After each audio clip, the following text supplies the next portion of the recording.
Di video kali ini kita akan bahas informasi resmi dari instansi Kemenkumham yang membuka penerimaan CPNS, terutama formasi penjaga tahanan dan juga formasi apa saja yang lainnya dibuka. Kemudian apa bedanya formasi penjaga tahanan Kemenkumham dan juga formasi penjaga tahanan dari instansi kejaksaan, dan informasi seputar penerimaan CPNS lainnya kita akan bahas lengkap di video ini. Tonton videonya sampai selesai. Assalamualaikum warahmatullahi wabarakatuh. Bertemu lagi dengan aku Mili Umri dan tentu masih di channel Mr. Mili. Tentu terima kasih untuk teman-teman semuanya yang telah menyempatkan mengikuti penerimaan CPNS ini, atau yang teman-teman ingin tahun ini mengikuti penerimaan CPNS, yang selalu setia menonton video-video YouTube ataupun lihat IG aku Mili Umri. Silakan teman-teman bisa mengetahui berbagai informasi perkembangan terbaru dari penerimaan CPNS, baik CPNS apa saja ya, CPNS formasi instansi Kemenkumham, Kejaksaan, Mahkamah Agung ataupun yang lainnya. Dan tetap pantau dan pastinya tunggu informasi resminya yang kita pasti share ya, resmi-resmi aja ya. Kalau nggak ya resmi kita nggak akan share ya. Yang pastinya terima kasih teman-teman yang selalu setia ya untuk menonton ataupun menunggu informasi yang tentu saya bagikan. Nah, di video kali ini kita akan langsung bahas berkaitan dengan informasi resmi dari instansi Kemenkumham yang tentu telah merilis penerimaan CPNS Kemenkumham tahun 2023. Nah, kalau kemarin video sebelumnya itu telah dijelaskan bahwa untuk tahun ini CPNS Kemenkumham itu sudah membuka penerimaan formasi CPNS sebanyak 1015 orang ya, kemudian formasi P3K 1563 orang. Nah, tetapi ada informasi yang lagi hangat juga dan terbaru bahwa dari 1015 orang itu ternyata hanya 2 formasi yang dibuka, yakni formasi penjaga tahanan dan juga formasi dosen. Nah, tetapi sekali lagi untuk CPNS ini instansi Kemenkumham hanya membuka 2 ya, penjaga tahanan dan juga formasi dosen. Untuk formasi pemeriksa keimigrasian ataupun yang seperti penyuluh hukum, S1 dan sebagainya itu tidak dibuka ya untuk penerimaan CPNS instansi Kemenkumham. Jadi hanya 2, yakni penjaga tahanan dan juga dosen. Dan untuk alokasi atau penempatan kerjanya yakni di alokasi unit pusat itu untuk dosen, untuk penjaga tahanan ini akan disebar ya di masing-masing kantor wilayah. Tetapi memang sampai informasi ini rilis, sampai sejauh ini belum ada berapa kuota pembagiannya ya. Dari 1015 orang ini penjaga tahanannya berapa, kemudian formasi dosennya berapa. Tapi kalau kita mengacu melihat ya kebutuhan, sepertinya dari 1015 orang ini paling banyak itu adalah kuotanya CPNS-nya untuk formasi penjaga tahanan. Apalagi dibagi 33 kantor wilayah ya. Nah, jadi kita belum tahu kantor wilayah yang mana saja membuka atau yang tidak, atau berapa kuota per kantor wilayah atau per kanwilnya. Dan untuk dosen ini juga sama akan dibuka, tetapi kalau melihat dari kebutuhan ini kemungkinan akan tetap lebih banyak penjaga tahanan formasinya daripada dosen. Nah, kemudian untuk formasi P3K, nah formasi P3K ini dibuka agak lebih banyak ya, formasinya 1563 kuota penerimaan ya. Kuota penerimaannya maksudnya 1563 orang, nah itu lebih tepatnya. Dan yang dibuka P3K hanya 2 ya kategori formasi, yakni tenaga teknis dan juga tenaga kesehatan. Tapi sekali lagi kita belum tahu apa saja formasi teknisnya apa saja yang dibuka, kemudian tenaga kesehatannya apa saja ya. Kalau kita 2021 kemarin untuk tenaga kesehatan itu CPNS dibuka seperti dokter, perawat dan juga bidan. Tetapi kalau untuk P3K, apakah tenaga kesehatan seperti perawat, bidan dan dokter ini juga dibuka, dan apakah beralih dari CPNS ke P3K? Nah, ini patut wajib kita tunggu ya informasi resminya. Dan untuk teman-teman semuanya, untuk formasi CPNS penjaga tahanan ini ya, ini banyak yang bertanya pada teman-teman, Bang, untuk kuota penerimaannya kanwil saya atau daerah Jawa Barat berapa? Nah, ini belum tahu ya, belum tahu. Jadi kuotanya bukan per provinsi, bukan per kota atau daerah, tapi per provinsi. Misalnya provinsi Jawa Barat itu berapa, provinsi Jakarta itu berapa, karena kan ada kantor wilayahnya atau perwakilan ya, perwakilan dari instansi Kemenkumham di setiap wilayah, 33 kantor wilayah yang ada sekarang ya. Kalau untuk provinsi yang baru itu memang belum. Nah, kemudian kalau untuk per wilayahnya seperti Kanwil ya, namanya Kanwil, kantor wilayah perwakilannya. Kanwil Jawa Barat berapa? Nah, itu sampai saat ini memang belum ada informasi resminya pembagiannya. Kita patut menunggu, dan pasti untuk informasi resminya ini kalian bisa pantau IG-nya Kemenkumham RI atau Biro Waikumham, atau bisa juga untuk webnya itu di cpnskemenkumham.go.id. Nah, di sana nanti akan lebih lengkap, lebih detail akan dijelaskan, atau kalau sudah buka juga sudah ada informasinya, pasti akan saya buatkan video, atau yang lebih update lagi bisa teman-teman ke IG ya, ke IG saya yaitu Mary Umri. Nah, kalian bisa follow agar bisa tahu ya informasi terupdate ya terkait dengan penerimaan CPNS ini, khususnya untuk CPNS Kemenkumham. Kemudian ada juga teman-teman yang bertanya, ini kan formasi CPNS penjaga tahanan atau Polsuspas ini kan dibuka, dan kemudian ada instansi kejaksaan membuka juga penjaga tahanan namanya. Kalau dulu itu namanya pengawal tahanan ya, dan sekarang sudah berubah sama namanya dengan penjaga tahanan. Nah, apa bedanya antara formasi CPNS penjaga tahanan Kemenkumham dengan formasi CPNS penjaga tahanan kejaksaan? Nah, kalau kita lihat ya beberapa perbedaannya, kita mulai dari definisinya dulu ya, atau sistem kerjanya ya. Jadi kalau CPNS formasi penjaga tahanan di Kemenkumham itu mereka bertugas melakukan pengawasan, pembinaan, dan juga penjagaan kepada warga binaan masyarakatan atau WBP dan juga tahanan yang ada di lapas atau di rutan, dan juga bisa diperbantukan ya di kantor wilayah atau mungkin di rubasan atau di bagian stafnya. Nah, tentu instansinya juga beda, penempatannya biasanya di lapas, rutan, di kanwil ya, atau di rubasan diperbantukan bisa.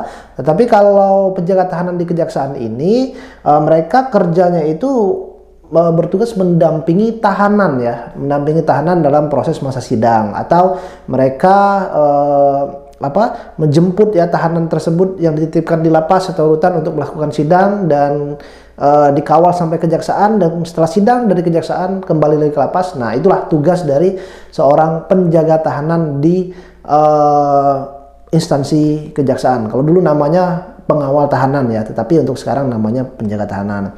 Kemudian dari tesnya juga ini berbeda ya, tahapan tesnya untuk Kemenkumham ini tahapan tesnya penjaga tahanannya yakni ada seleksi administrasi, kemudian tes SKDCAT, kemudian kesemaptaan, pengamatan fisik dan uji keterampilan ya, wawancara, pengamatan fisik dan uji keterampilan.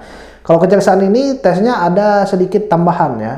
Kalau yang pertama itu tetap seleksi administrasi pendaftaran online ya, kemudian tes SKDCAT, kemudian tes substansi jabatan SKBCAT. Nah, ini ada lagi ya, berbeda ya untuk kejaksaan. Kemudian ada tes bela diri, kemudian tes kesemaptaan, dan tes psikotes dan kesehatan. Jadi ada tes kesehatan dan tes psikotes ya dalam formasi penjaga tahanan di instansi kejaksaan, tetapi di Kemenkumham itu tidak ada. Nah, untuk kuota dan ketentuan lainnya ya, kalau kita lihat dari kuota, memang penjaga tahanan di kejaksaan tahun ini lebih banyak, yakni 2.258 kuota ini sudah resmi ya, semuanya formasi penjaga tahanan di kejaksaan. Tetapi kalau untuk Kemenkumham sejauh ini memang belum tahu kita kalau kuotanya itu 1.015 orang, tetapi masih akan dibagi lagi ya, per kantor wilayah, dan juga dibagi lagi menjadi dua, dosennya berapa, kemudian CPNS penjaga tahanannya berapa. Nah, untuk ijazah sama semuanya, ijazah SLTA sederajat, bisa ijazah SMA, SMK, Madrasah Aliyah, dan juga paket C. Kemudian yang beda lagi kalau kuota formasi penjaga tahanan di Kemenkumham, mereka akan dibagi per wilayah. Maksudnya per kantor wilayah itu, kantor wilayah Jawa Barat berapa tuh, per provinsi kanwilnya ya, kemudian provinsi Jawa Timur berapa. Tetapi kalau di penjaga tahanan kejaksaan, mereka tidak ada dibagi per kantor wilayah ya, kuotanya nasional mereka kuotanya. Jadi seluruh Indonesia di 2.258 kuota atau 2.258 orang ya penjaga tahanan yang diterima untuk instansi kejaksaan ya. Nah, untuk Kemenkumham, penjaga tahanan Kemenkumham ini mereka ada dibagi dua gender. Jadi penjaga tahanan wanita ada, penjaga tahanan laki-laki ada ya. Tetapi kalau untuk Kemenkumham tidak ada penjaga tahanan laki-laki, tidak ada penjaga tahanan wanita. Dalam artian itu tidak dibagi per gender ya. Jadi mereka digabungkan sekali, laki-laki perempuan digabungkan sekali. Jadi tidak ada yang dipisah pengawal tahanan wanita tersendiri atau pengawal tahanan laki-laki tersendiri, tidak ada. Jadi mereka kuotanya nasional dan digabung. Dan kemudian untuk tempat mendaftarnya, kalau instansi Kemenkumham ini mereka mendaftarnya per kantor wilayah ya.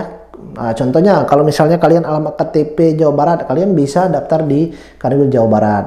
Atau kalian mau ikut di Jawa Timur bisa, tapi menggunakan surat domisili ya yang dibuat di Jawa Timur. Nah, tetapi kalau instansi kejaksaan mereka tidak membutuhkan per kantor wilayah, tidak dibagi per kanwilnya ya.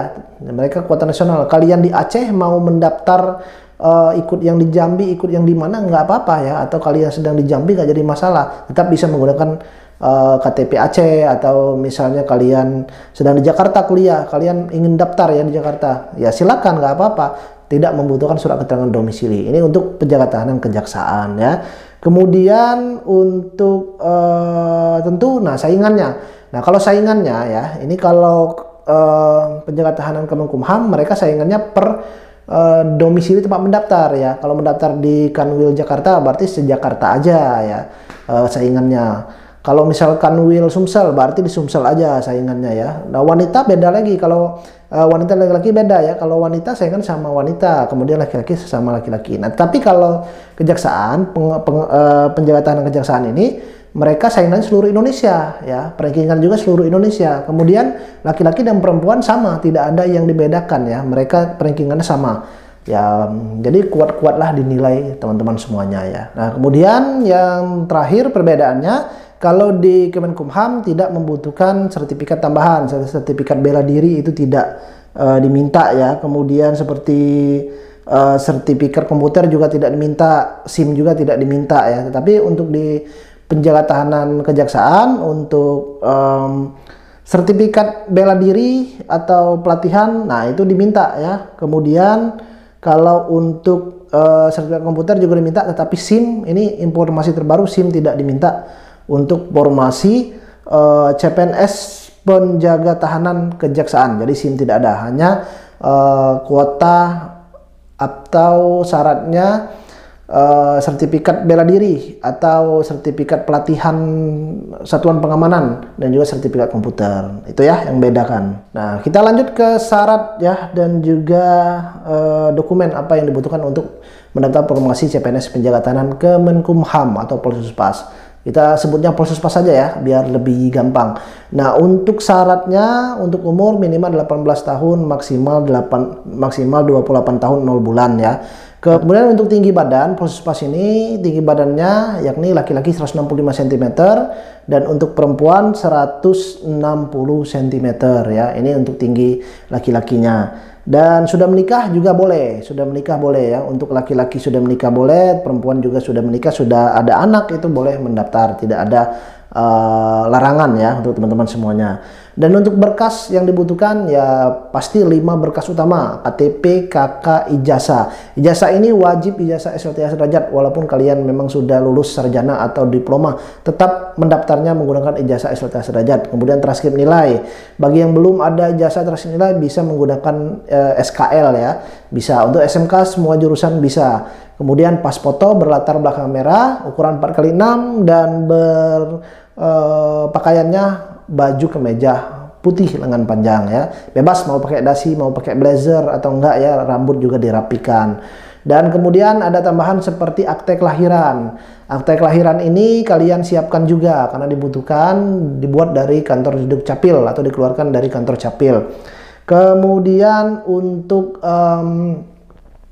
satu lagi surat lamaran dan surat pernyataan. Nah, ini juga dibutuhkan tapi nanti ya saat CPNS sudah dibuka dan kalian tinggal download nanti di laman cpns.kemenkumham.go.id, sudah disediakan, tinggal download dan nanti tunggu ya aturannya apakah harus tulis tangan, apakah diketik atau bagaimana, ini tunggu. Jadi buatnya surat keterangan 13 poin. Kemudian surat lamaran ini nanti saat CPNS sudah dibuka baru kalian buat ya, nanti ada arahannya. Kemudian surat berbadan sehat ya, ini dibutuhkan juga, bisa dibuat di rumah sakit, bisa dibuat di puskes ya, bisa.